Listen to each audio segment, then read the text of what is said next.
Hello, ladies and gentlemen, and welcome to another patch review. This time around, Counterfeit is on vacation, so he will not be joining me. I'm in the middle of moving as well, so excuse the background. I'm currently in my mom's basement, and there's a bloody swan in the background. What the hell is up with that? So, now you already know what we're going for, right? But it's patch 9.16. Apparently the one where Pantheon falls from the skies. So let's just check it out. There's a bunch of champions that they're changing in this patch. So let's just dive into it. Starting out, we do have Pantheon, and he's been getting reworked. So the new Pantheon is dropping here in patch 9.16. He looks really interesting. They've changed some stuff about him, and they've kept others. I really like what they've done overall in order to keep the identity of Pantheon alive. So I'm looking forward to seeing how he'll fare, and he's definitely going to be an interesting champion. I haven't watched the patch notes before I started this video, by the way, but I can imagine that seeing as how we have like 15 different champions being hit, that overall it's just a bunch of small changes that we're gonna have to wait and see what really opens up for. So a Seer is getting a Q cooldown increased late. So a Seer is a champion that's been seeing more and more play recently, and like, does he need to be changed? I don't think so, really, because I don't think he's overpowered at all. Though 5 seconds late is definitely huge. And if you have cooldown reduction, let's say you have 45% cooldown reduction, right? 5 minus 45% gives you like 2.5, 275 cooldown on your Q. Like changing that to 7, let's say 7 and then full cooldown reduction, you're up to 4 seconds. Like, I don't think it's a big change, and I actually think it's a fine change overall. For a Seer, will it change him a lot? I don't think so. Like, it shouldn't change him a lot.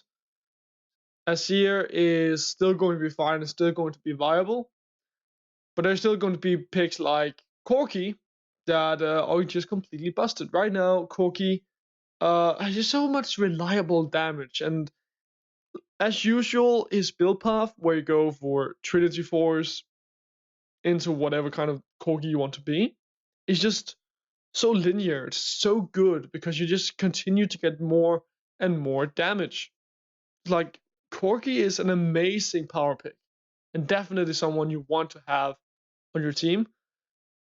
Just giving him some slight changes, I think, is definitely fine from Riot's side, and will make sure that he's not hit too hard.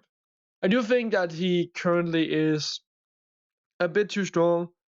Like, let's say Tristana. I think picks that are able to be played in 3 different lanes are too strong. You can always play, or you should always be able to play champions in at least 2 lanes, I feel like. For example, let's say a brand can go mid lane and support. I think someone like Tristana should not be able to go bot, top, mid. Like, then there's something wrong with that champion in the current patch. But I don't think they're gonna change her, but so like, that's something I don't agree on. Mundo, W tenacity flattened, E cooldown now scales. Like, he's not really been a huge part of League of Legends for a while, and I don't think changing his tenacity and giving him a lower cooldown on his E is going to change that. Because the thing about Mundo is that he doesn't really have that many good matchups. And right now, League of Legends is all about having good matchups. So if you don't have that with a Mundo, you're just calling for a bad time.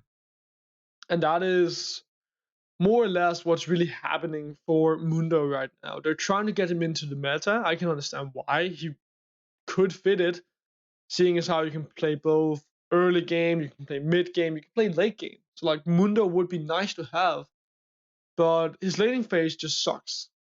And I honestly think that in order for them to bring him back, they need to rework him. And that's probably not going to be the first step on Riot's to-do list. E bonus damage on Echo increased and R cooldown decreased late. So, let's see. Bonus damage increased. It's not that much. It's like 10 on every level.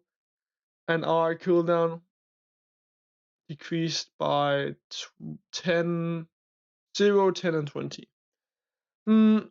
Yeah, sure. Like, Echo is also someone we haven't seen for a long time. I would love to see him come back. I really enjoy seeing Echo games.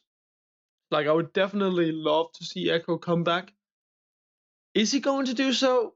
Probably not, because again, we're talking about matchups, and as a melee assassin that needs a few items to get going, there's just better picks that you can play and still have about the same impact as Echo. Like, Echo is very good at split pushing, but then if you just want a split pusher, just go for, let's say, Corky, go for a Seer, go for Aatrox, and you're still going to have a better laning phase than someone like Echo, because those picks can at least roam more efficiently, they're a bit more beefy, so like, overall, Echo right now just doesn't fit into the meta.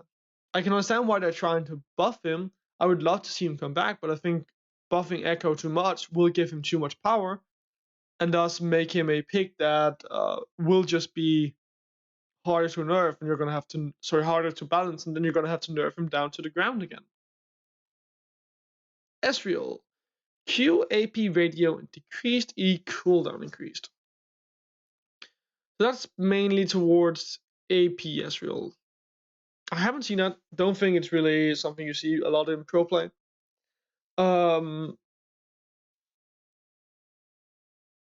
like, sure. Though I think the E cooldown is too high. Like, we're talking about AP Ezreal right here, and obviously AP Ezreal uses his arcane shift a lot. But right now, you're in 25 seconds. That's a gigantic cooldown for base ability.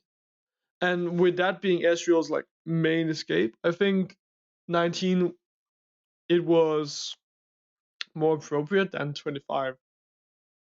This is definitely going to make Ezreal less viable to play in pro play. Fiora, E cooldown decreased early, bonus attack speed now scales. Sure, Fiora would be an interesting champion to see come back as well. Like, if you want a good split pusher, Fiora and the likes of Jax, we're going to come to afterwards, is always going to be an interesting or two interesting champions. And like, I would love to see Fiora come back. I think she can be played. I just think that there's champions that do what Fiora does better. Like, let's say Aatrox. Aatrox can do what Fiora can, just better. Fiora is really good at split pushing. She's less good in team fights, but Aatrox is like kind of the jack of all trades when it comes to like having a. If you want to like compare them, then he's like the jack of all trades compared to Fiora, and simply just excels a bit more in every single role. Same goes with Jax. They want to like have him come back as well. Looks like that because you're giving him a bit more power in terms of trying to get into those fights with the leap strike. But I think the likes of Fiora and Jax, you can slightly buff them, and I think that's fine. I'm just not a fan of having stuff being forced upon people. Like, I don't think that you should force people to play certain champions. I think it's fine that you slowly buff champions so that they become viable, but I don't think that you should buff champions too hard so that people are forced to play them. Kassadin base W base damage, the base attack damage modifier increased. So that's what, like 30, like 30 all the way. No, wait. Yeah, it's like 30 all the way up to the top. Yeah, sure. We haven't seen Kassadin in a while. So like buffing him a bit, I think is again just a QOL change. And they're saying that it's so that he can keep shorter range mid laners in check. Sure, but still, like, he has so many bad matchups that Kassadin is going to be hard to pull out. But I admire that they're trying to get him into the meta. LeBlanc QAP radio increased. This one is an interesting one. LeBlanc, let's check it out, because I don't think LeBlanc currently is that bad. 46.4 win rate. That's actually very low.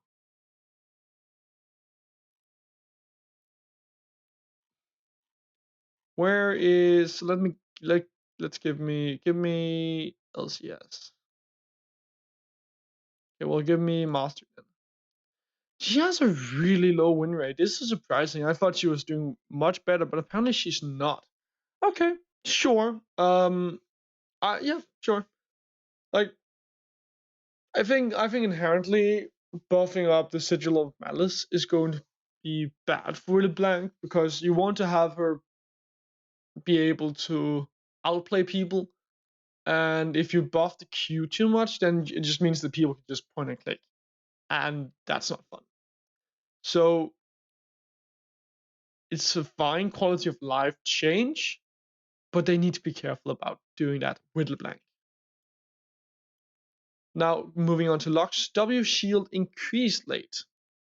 Lux is such an interesting champion. I really love seeing Lux in the bottom lane. I really love seeing her just because she has so many different ways of like making sure that an AD carry can stay alive during in lane, because she can deal a lot of damage. She can also give a shield.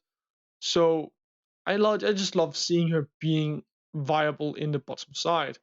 It's really nice that they're buffing her up as well in terms of shield. So A+ from me. Nocturne basic armor increased, W bonus attack speed increased. Man, it's really, they're giving so many buffs out in this patch, and to someone like Nocturne, I think that's fine. I think giving him a bit more attack speed with the Shroud of Darkness will certainly help him a lot, and then they're streamlining his stats. So I would love to see Nocturne make it back. He's a very interesting champion. So yeah, good buffs overall. I think this might just be able to help him get back a bit in terms of pro play. Q cooldown flattened.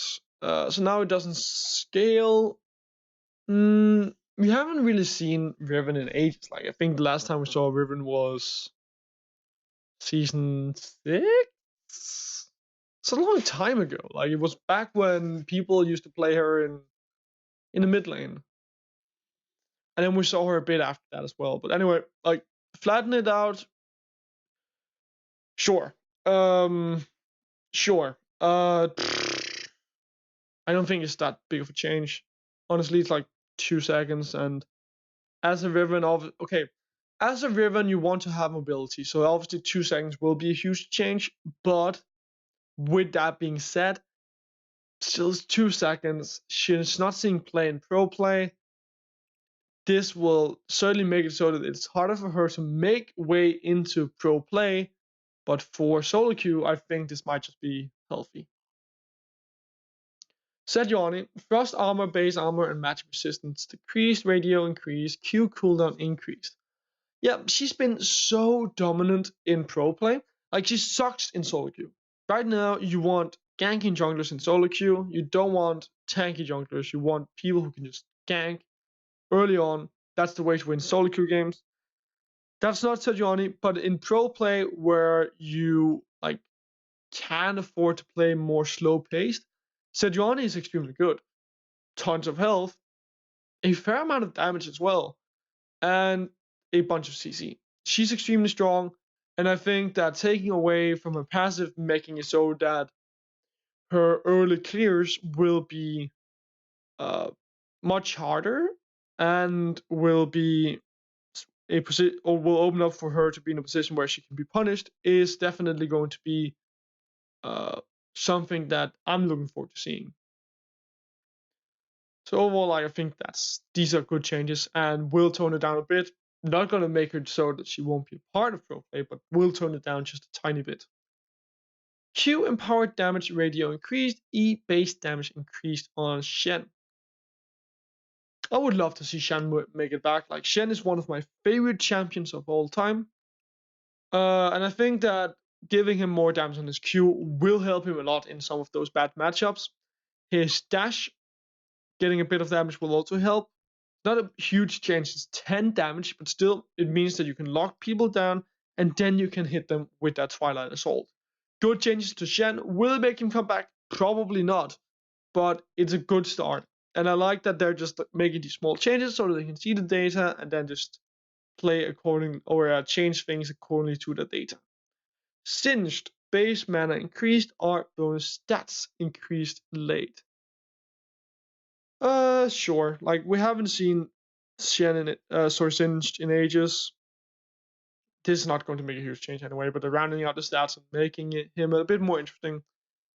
But he sucks in lane, and like, unless you fully commit to playing a specific style with Singed, then you're not gonna see him come back.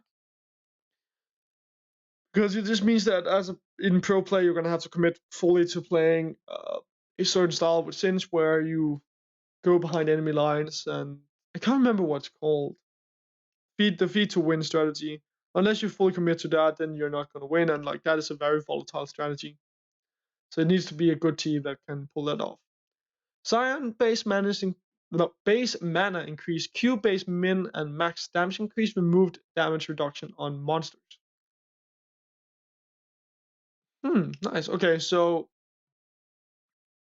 rounding out the stats, giving him more damage on his Q. He's kind of fallen out of favor, and I think the problem is that he used to be good. He got really nerfed to the ground, and then you just saw stuff like Aatrox come in, and they don't exactly do what he does, but like, they're just better in the laning phase than Sion, because Sion got nerfed to the ground. So it just meant that suddenly Sion didn't really have that much to work with compared to other top laners. And all he really had was his engage. That's why we saw him move into mid lane, because his engage was so good. And I could be afraid that doing this might mean that he will go back into the mid lane, especially removing the damage reduction on monsters. That could definitely mean that he could go back into the mid lane, because it's just easier to rotate over to the Raptors or to the Wolves as a Sion in the mid lane than a Sion in the top lane. But I like that they're trying. I like that they're at least trying to get him back, because he is super fun to watch, and definitely someone that I'm missing in the current pro play. WAD radio decreased early. Seer is strong, so I do think that nerfing her a bit is fine. 50% extra attack damage at level 1 is huge as well. 30 is definitely, I think that should be the sweet spot here for Seer. So overall, good changes for Seer. It's not going to make her unviable. It's just going to tone her down a bit, and that is definitely going to make the Seer and potentially Yuumi lane less volatile. Q2 damage reduction now applies to minions and monsters. Okay. So jungle Silas will be hit very hard with this one. Now he's going to be less good at clearing in the jungle, so that's going to hit him a lot. I think this could definitely throw him out of the jungle, which we're obviously going to have to wait and see, but I think having damage reduction against monsters is just going to make it too hard for Silas. Then if you want to pick him, it's probably going to be a late pick, and it's just going to be because there's so many good ults that he can hijack on the enemy team. Syndra, Q, bonus damage against champions increased. E, base damage increased. So Q, spear or dark spear, 25 bonus damage against champions, gone up from 15 to 25. And Scatter the Weak is now dealing more damage. Okay. I actually think that Syndra is, yeah, she's obviously weak, but like her kit is super interesting, and if you play her well, then she is strong. Giving her a bit more damage, I think, is definitely fine. And I think it's a fine way that they're going about it, because giving her 25% bonus damage against champions is going to give her a small extra damage in the early game. But once she really gets items, that's going to make a huge difference. So like I think it's a fine way of trying to buff her up, and I'm looking forward to seeing her back in the mid lane because she is an interesting champion overall. And hopefully this will give her more damage to fight against the likes of Aatrox, Seer, which other mid laners do we have, like Corky, Tristana. Hopefully this will give her a bit more oomph against those mid laners. Tahm Kench, base movement speed decreased, E, shield decreased. Yeah, I think again this is fine. Like they're making a lot of changes to Tahm Kench. I think some of the changes that they've made aren't that good, and I really don't like them. But I think movement speed and shield duration is where you can definitely hit him, because he shouldn't be as tanky and as good as he is. But right now he's just fucking irritating to play against. So nerf those aspects of him. Make it so that he's an actual tank running around instead of just being someone extremely beefy that's also super fast. Yuumi, Q, empowered damage decreased late, slow decreased, slow duration flattened, cooldown increased late. Yeah. So basically making everything about Yuumi less irritating. Prowling projectile. I don't think it's overpowered, but it's just too much poke early on. And the slow is obnoxious. So like I think these changes are fine. Will just make it a bit less reliable to poke with Yuumi. So I like this, and certainly should be a way of trying to like give less power to Yuumi and make her make the matchups against Yuumi less irritating. 6. WAP radio increased, cooldown decreased early, or cooldown decreased late.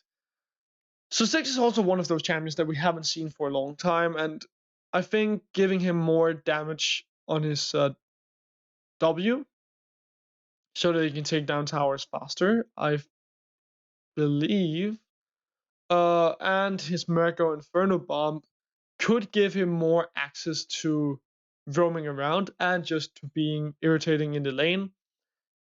The whole idea about 6 is that he is extremely good in the laning phase. So like if you buff him up and give him more lane power, then he will be a champion that you could see return to pro play. Right now, Mega Inferno Bomb going down by 20 seconds in terms of cooldown, having this one go down by 4, and having this get 0.15 extra ability power, I think could be a good start, but it's not going to be it's not going to be the big tipping point. I think more power onto his Q is going to be the tipping point, and that's what we kind of need to see before he's going to make a return. And now onto runes. Biscuit Delivery. Biscuit's delivery decreased, delivery intervals adjusted, health and mana per biscuit is decreased, healing duration decreased, permanent mana per biscuit increased. Okay, so you get 3 biscuits now, you get them at 2, 4, and 6. You get 10% missing health, 12% missing. So for madness damage, you get 12% of missing health, and then if you're getting mana, then you get 10 instead. Yeah, I think like overall, I think Biscuit Deliveries, it should be a system where if your laning phase sucks, then you just need to get it early on. 12 minutes into the game, you shouldn't really be in the laning phase anymore. there are some games where you are in a laning phase, but at that point in time, your team should have started to roam around. You should start getting help, and you shouldn't get butt fucked as a Seer against a Draven. Like at that point in time, you should have the help of your team.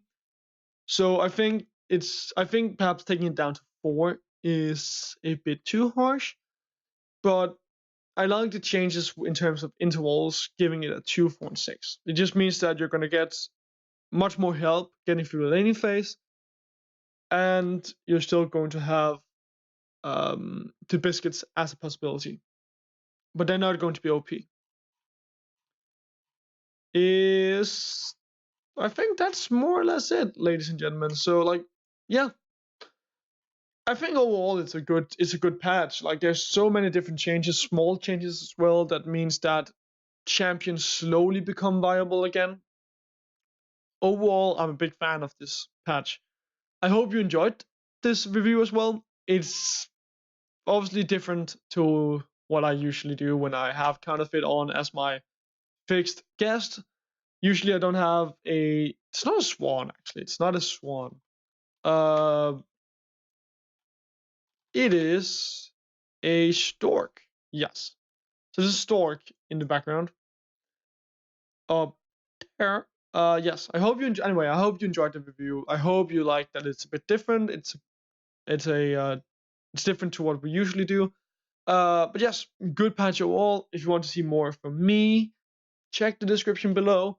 Or else I'll just see you next time when Counterfeit is also back.